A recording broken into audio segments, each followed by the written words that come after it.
scandal hitting the White House, the president is reaping dividends from crypto unlike anything we've ever seen. He's likely now pocketed more money from this side job while serving as president than from his many other businesses.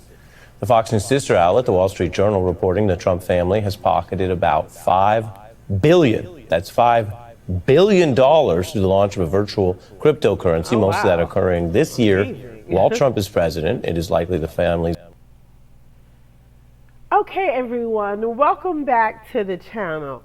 Today, we're diving into a controversy that's raising eyebrows across the political and financial world. Reports claim that President Donald Trump and his family has raked in billions, yes, billions, $5 billion to be exact, with a cryptocurrency project while in office. So here's the big question.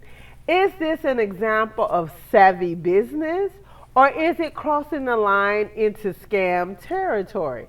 So let's listen to the Trump brothers as they explain their cryptocurrency.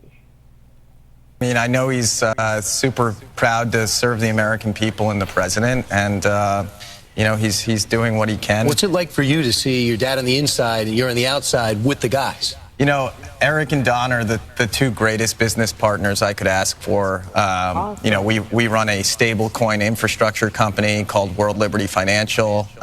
We have the world's fastest growing stablecoin, USD1. We just did this incredible deal yesterday with ALTS, the Alt 5 Sigma Corporation, to acquire $1.5 billion of our token. The stock's currently trading under net asset value by a pretty significant margin, so we're quite excited about the future of the stock. But yeah, you know, just really proud of my dad, and he's clearly part of the greatest administration, not just of the past few decades, but of all time. So, Don, what's going to be happening today? You're going to be ringing the bell? Well, we're going to be ringing the bell at the NASDAQ, talking about all five. But the biggest thing is we got into crypto because we didn't have a choice, right? We were debanked by every major banking institution. The people that 2 weeks before we were debanked, we could have called and gotten a loan in 5 seconds, they disappeared. We were left high and dry. So we weren't even, this is basically during the first term, certainly after, you know, let's call it January 6th, all the nonsense, it got significantly worse. So we weren't even early crypto guys, but we figured out if they can debank the Trump organization, if they can debank us, who can't they go after? And more importantly, who won't they go after? And so we had to, rather than take our ball home and go cry in a corner, we had to come up with solutions. And the reality is between crypto technology, blockchain technology, so much of what the traditional banking system was made up of didn't make any sense. It's grossly inefficient. It takes forever. Right. It's not democratized at all. If you know someone, you can make. We were at the top of a Ponzi scheme. We just didn't even know it. For regular people, it didn't make any sense. So we partnered up with Zach and so many of the greatest guys in the space to really get people to understand what crypto is. And to me, it is absolutely the future of banking. So what we're doing with World Liberty Financial, I think is going to shake up the entire banking system. It is literally the future of finance. And I know it's going to be exciting for you today in about an hour. But Eric, I want to bring you to this, and all of you. Critics are saying, hey, well, maybe you shouldn't be doing this. The New Yorker, for example, says the number. How much is Trump pocketing off the presidency? Axios. President Trump and his family stand to net $3.4 billion by the end of the second term. David Kirkpatrick reports for the New Yorker in a piece today the number of why it matters. No U.S. president has monetized the highest off in the land quite like this. Eric, your answer to those headlines. Brian, it's infuriating. We had nowhere to go. Capital One stripped 300 bank accounts from me, 300 in the middle of the night. They sent us a letter after doing business for 20-something years. All your bank accounts for golf courses and condominium buildings and hotels, they're all gone in the middle of the night. I mean, how do you pay your taxes? How do you pay your employees? This happened across the board. It happened with J.P. Morgan Chase. It happened with Bank of America. It happened with First Republic. And this wasn't just happening to the Trumps, people with a lot of zeros on the end. This was happening to conservatives all over the country. We didn't have a damn choice. So before my father, won the election, before my father was in office, we started getting into cryptocurrency. The people in cryptocurrency were being debanked just like Trump was being debanked. Right. And you know what? It's become the fastest growing industry anywhere in the world. It's actually removed a lot of the power from the big banks who have weaponized their platforms against the American people, and I could not be more proud to be. But I don't notice them talking about the hundreds of millions of dollars we had to spend fighting lawfare. That doesn't matter, right? That was all nonsense, right? Russia, you name it. Impeachment 1, hoax 2, 3, 4, 5, infinity. No one talks about that. They weaponized the entire full force of the United States government against our family. And unlike all the other people who'd served as the presidency before, basically since our founding fathers, Trump was the only guy that was actually a businessman before that. Are we supposed to stop running our businesses? Are we supposed to stop doing anything? He's not involved in these things. We are running those businesses as we have. We came up with a solution to a very real problem that not just us, we didn't just have to face it. Hundreds of millions of Americans either face it or are afraid that they're going to face those kind of problems because they don't just simply conform and fall into line with whatever the talking points are or whatever the liberal agenda is that day. And that's what we're doing with ALTS and World Liberty is we're really trying to democratize the financial system. Put power back in the hands of the people instead of, the big boogeyman behind the curtain. Since I knew you guys before your dad was running, I remember talking to you early when your dad was running. I thought, Eric, are you going to do something? Because Jared went in, Ivanka went in, Don, you say, no, I don't think so. So you've kept a wall up there. But what do you think about people who say, well, your dad hires David Sachs, and they loosen up cryptocurrency rules and set up parallels, and then you guys are in that space? Crypto is the fastest growing industry worldwide by far, bar none. Everybody in the world, if you look at the Middle East, if you look at all of Asia, if you look at all of South America, they're all running toward cryptocurrency. I mean, we have a financial system, Brian, that's broken. If you want to send a wire at 4:59 on a Friday afternoon, somebody's not going to get it until midday Monday. How is our banking system, 9 to 5, Monday through Friday, doesn't make any sense whatsoever. If you want to go get a loan, you want to go buy a house, the bank that you've banked with for 25 years will take 120 days to go through a Know Your Customer report to give you your own money, to be able to borrow against your own.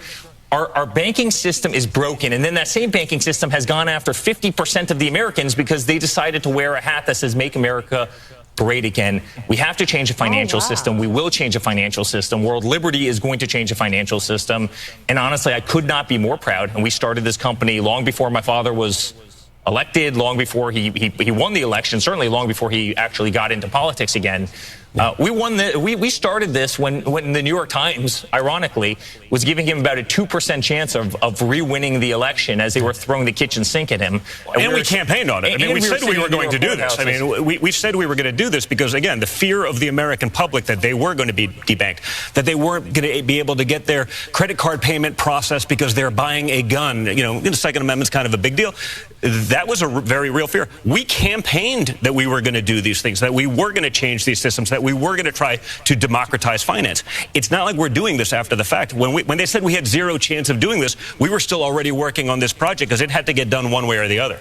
Letitia James thought she'd be dividing up the Trump empire a year ago, less than a year, and look at how things have dramatically changed, guys. Resilience, your family stuck together through all of it, and Zach, you are an honorary member of the family, I think. So now you've heard from the Trump brothers. Very interesting how they were attacked by other banks. So that's very interesting. So let's be fair. Crypto is a booming industry. Many people have gotten rich off of coins, tokens, and blockchain investments. Supporters argue that Trump simply did what smart entrepreneurs do. And I agree. He saw an opportunity, acted on it, and delivered value. So now let's listen to MSNBC. Let's listen to how they think that this is some type of crime. The entire project raises questions about conflicts of interest and secret lanes to influence a sitting president. It opens up a gusher of foreign money. And remarkably, it shows how Trump's business and personal standing is benefited by his political job. That is, of course, the exact opposite of his many claims that because he was rich, he'd be above and apart from the usual pressures on politicians. In fact, he is now doing more side work and side business and having more conflicts than any president in history. Trump exploiting his elected power also to change policy in ways that benefit him and his family. Someone let me know how it's a conflict for a president, sitting president, to earn a living outside of being a president? How's that a conflict? We've been pushing the market of crypto and Bitcoin and all of it, everything. Make America the crypto capital of the world. I launched it. I heard it was very successful. I haven't checked it. Where is it today? You made a lot of money, sir. Awesome. How much? Several $billion, it seems like, in the last several days. Several billion? That's peanuts for these guys. This conflict of interest, the unseemly nature of it, and how much this money can dwarf or distort the president's actual day job was also called out on Fox Business. My goodness me. $5 billion? Eye-popping numbers. He is the crypto president, the first one ever. A lot of crypto-friendly legislation, regulation. What it amounts to is it's crypto-friendly legislation coming from the President of the United States, who is in turn cashing in on the crypto phase, personally, his family. Conflict of interest. Conflict of interest. We're joined by Justin Wolfers, economics professor from the University of Michigan and host of Think Like an Economist podcast. Justin, how is this good for the taxpayer and the general public? Here's a secret, Ari. It's not. Look, so I have to disagree. there's all the usual problems. We don't like folks getting rich while they have a day job doing something else, right? And there's an ethical problem of corruption. There's a far deeper problem, which is now the majority of the president's wealth comes from one industry, crypto. By the way, it's not just the $5 billion the Wall Street Journal reported on today. He also has a crypto coin, the Trump coin, not to be overshadowed by the Melania coin, which are also worth enormous amounts of money. So one, it leads him to put a thumb on the scale for this particular industry. That's very important because this is an industry which is trying to manufacture suckers, trying to, things might go south. And so they're trying to sell this now to working and middle class Americans as an investment where it's no such thing. But more importantly, if or when everything goes south, we all just wake up and discover that this was a bubble. You would think normally you would just let investors who took such outrageous gambles take the loss.